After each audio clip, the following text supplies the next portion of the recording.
नमस्कार, मैं हूं नीलू। तो एक बड़ा हमला हूती की तरफ से किया गया है इसराइल पर। कहां कहां ये हमले हुए हैं, क्योंकि देखिए जिस तरह से हूती या फिर हमास की बात की जाए या फिर हिजबुल्लाह की बात की जाए, इसराइल हमेशा से इनके टारगेट पर रहा है। अभी ईरान के साथ तो सीज फायर है, लेकिन हूती के हमले लगातार इसराइल झेल रहा है। अब ये हमले कहां पर हुए हैं, कितने बड़े हमले हैं, किस तरह का नुकसान हुआ है, बातचीत करने के लिए मयंक मेरे साथ है।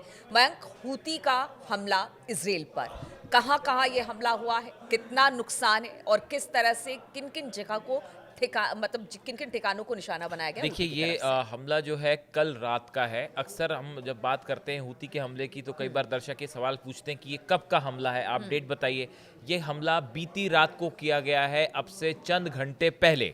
और जो बात निकल के सामने आई, देखिए रात के समय ट्यूसडे नाइट को जो है अचानक इजराइल में सायरन बजने लगे कई इलाकों में। और उसके बाद लोगों ने जो है वो शेल्टर्स की तरफ दौड़ लगा दी। असल में ईरान ने जो हमले किए पीछे इसराइल के ऊपर, और ईरान की मिसाइल्स का जो खौफ है इजरायली सिटीजन्स में, वो एक बार फिर कल देखने को मिला। इतनी ज़बरदस्त ईरान ने अपनी मिसाइल्स बरसाई थी और उससे आपने देखा किस तरह से बड़ी इमारतें ध्वस्त हुई। तो इसके बाद अब जब भी कोई सायरन बजता है तो हर इजरायली के मन में पहला जो थॉट है वो ये होता है कहीं ईरान की तरफ से फिर से कोई मिसाइल तो नहीं आ गई। तो यही हालात कल रात को भी दिखाई दिए। देखिए जिन एरियाज में सायरन बजे हैं वो जेरूसलम में कल सायरन बज रहे थे, पूरे जेरूसलम में रात को सायरन बजने लगे। बेन गुरियन एयरपोर्ट के आसपास जो है वो सायरन बजने लगे। मोदेन इलाका है वहां पे सायरन बजे। और इसके अलावा रिशॉन है, लीजियन है और वेस्ट बैंक है, ये सब इलाकों में कल रात को अचानक एक साथ सायरन बजने लग गए। अब इसकी वजह ये बताई जा रही है, हूती की तरफ से ये दावा किया गया है कि इजराइल के 3 ठिकानों को हमने निशाना बनाया।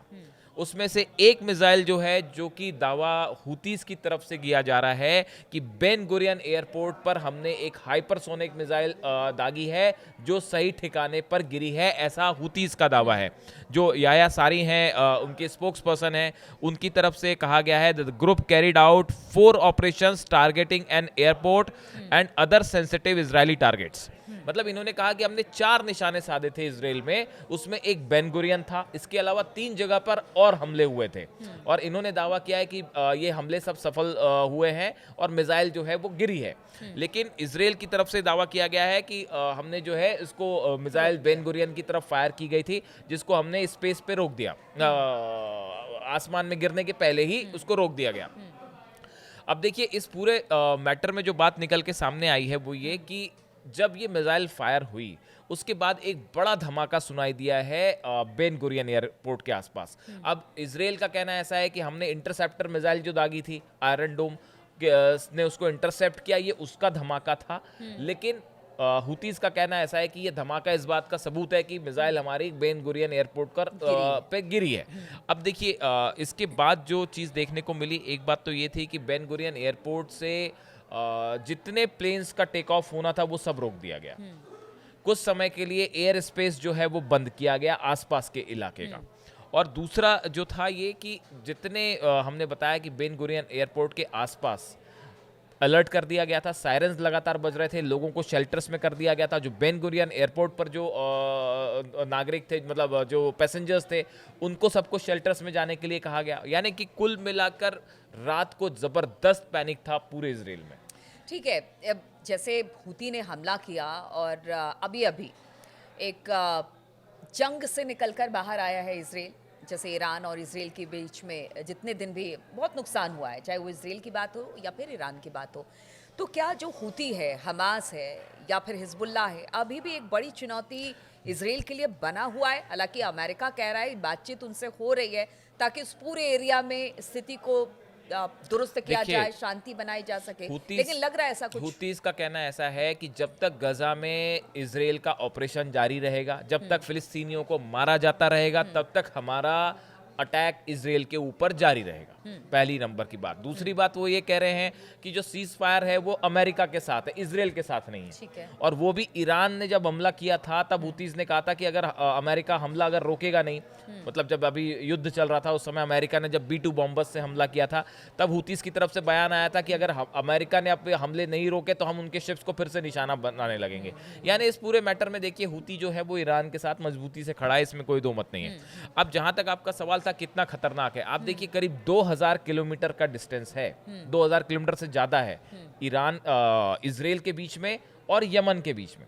आप देखिए कि 2000 किलोमीटर का डिस्टेंस ट्रैवल करके हूती की मिसाइल अगर इजराइल के एयरपोर्ट के ऊपर आ जाती है तो ये बड़ा खतरा है ही। देखिए अगर मान लेते हैं कि अगर मिसाइल नहीं भी गिरी, उसको इंटरसेप्ट कर दिया गया, लेकिन 2000 किलोमीटर अगर हूती की मिसाइल ट्रेवल करके आ रही है, हाइपरसोनिक मिसाइल, तो वो कभी भी बेन गुरियन एयरपोर्ट को पिछली बार हमने देखा ही था, हूती की मिसाइल ठीक बेन गुरियन एयरपोर्ट पर गिरी थी और उससे बड़ी तबाही हुई थी। अब दूसरी चीज़ आप देखिए, ये जो इस हमले की बात की हमने, ये बीती रात का हमला है। अगर हम बात करें पिछले शनिवार की, यानी कि 3 दिन पहले की अगर हम बात करें, उस वक्त भी ये दावा किया गया था, इजराइल ने बताया था कि भाई हुतीस की तरफ से, यमन की तरफ से जो है हाइपरसोनिक मिसाइल फायर की गई। ये शनिवार 28 जून के सुबह की बात है।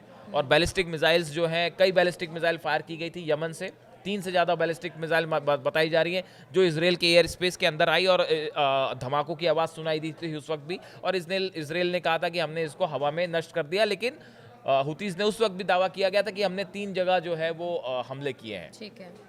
तो देखिए लगातार जो है हमले हुतीस की तरफ से हो ही रहे हैं। और अगर हम बात करें कि गजा में जो सीज फायर खत्म हुआ, जो पिछला सीज फायर जो 18 मार्च के बाद टूट गया था सीज फायर गजा के साथ, गजा में हमास के साथ, और उसके बाद से इजराइल ने हमले किए, 18 मार्च से लेके अब तक करीब 50 बैलिस्टिक मिसाइल्स हुतीस की तरफ से इजराइल पर फायर हो चुकी है। ये बड़ा नंबर है। 50 बैलिस्टिक मिसाइल, अगर हाइपरसोनिक मिसाइल अगर हूती की तरफ से मार्च से लेके अब तक फायर हो गई हैं पिछले 3-3.5 महीने के अंदर, तो ये अपने आप में एक बड़ा नंबर है। और देखिए मिसाइल, अब इजराइल जो है वो अपना आयरन डोम सिस्टम को मजबूत करने में जुटा हुआ है। जैसे कि खबरें आ रही हैं कि अमेरिका ने काफी सारी इंटरसेप्टर मिसाइल भेजी कुल है। मिलाकर ये कहे कि देखिए गजा के हालात अभी भी बहुत खराब है और वहां पर ये भी कहा जा रहा है कि अमेरिका ने जो इस वक्त वहाँ पर खाना पहुँचाने की या रसद पहुँचाने की बात की है, या जिस तरह से वहाँ पर बेसिक एमिनिटीज़ पहुँचाने की बात हो रही है, उसको लेकर भी कहा जा रहा है कि बहुत सारे ऐसे संगठन हैं दुनिया भर के जो उस पर आपत्ति जता रहे हैं कि वहाँ पर एकाएक भीड़ जुटती है। फिर पीछे हमने देखा था किस तरह से गोलीबार। तो ये सवाल भी है, यानी जब तक गजा की हालत नहीं सुधरेगी या फिर गजा बेहतर, तब तक देखिए ये बड़े हैरान करने वाली बात है कि आप गजा में हाल देखिए, छोटे छोटे बच्चे जो है वो लाइन में लगे हुए हैं खाने की, महिलाएं लाइन में लगी हुई है खाने की, और उनके ऊपर फायरिंग हो जा रही है। इससे शर्मनाक स्थिति तो वाकई कुछ नहीं हो सकती।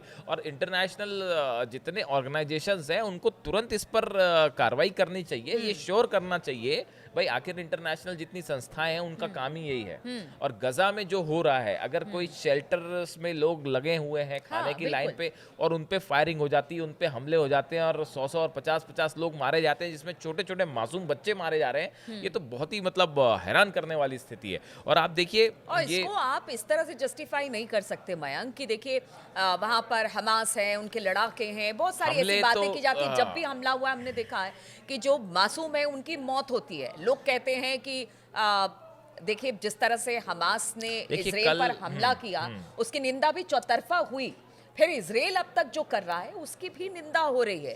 यानी इसको किसी हम एक कम्युनिटी से जोड़कर या एक तबके से जोड़कर नहीं देखे, ये एक तरह से मानवता की हत्या है, उससे जोड़कर देखा जा सकता है। अब देखिए अभी गजा में अब ट्रंप का एक नया प्लान सामने आया है, बताया जा रहा है कि जल्दी सीज फायर को लेके बात होगी। लेकिन ये सीज फायर भी मतलब बात होगी नहीं होगी, हॉस्टेजेस रिलीज होंगे नहीं होंगे, ये बहुत सारे सवाल हैं। लेकिन इसके बीच में जो आप कह रहे हो कि जो मासूम बच्चे हैं गजा के, जो महिलाएं हैं, जो इनोसेंट नागरिक है, जो फिलिस्तीनी है, जिनका हमास से कोई लेना देना नहीं है, वो तो जरूर पिस रहे हैं इसमें। अब देखिए एक जहां तक ये हूती वाली जो बात थी, इनके खौफ वाली जो बात है, देखिए माइक हगबी हैं, ये यूएस प्रेसिडेंट जो डोनाल्ड ट्रंप है, इनके एम्बेसडर हैं इजराइल में।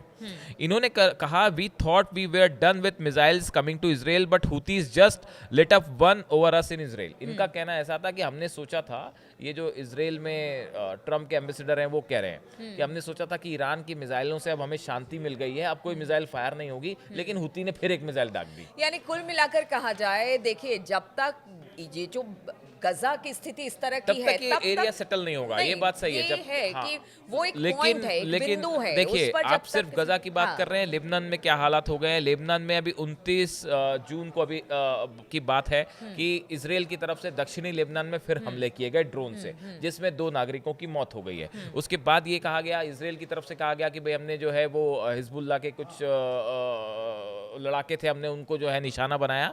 लेकिन जो नई कासिम जो है चीफ हिजबुल्लाह के, उनकी तरफ से कहा गया कि देखिए हमने कोई सीज फायर का उल्लंघन नहीं किया और सीज फायर के हमले इसराइल की तरफ से का उल्लंघन इसराइल कर रहा है और इसका हम करारा जवाब देंगे। और उन्होंने ये भी कहा कि हम किसी के दबाव में नहीं आएंगे और आप ये भी ना भूलें कि पिछली बार हमारी मिसाइल नेतन्याहू के घर तक चली गई थी। ये हिजबुल्लाह कह रहा है।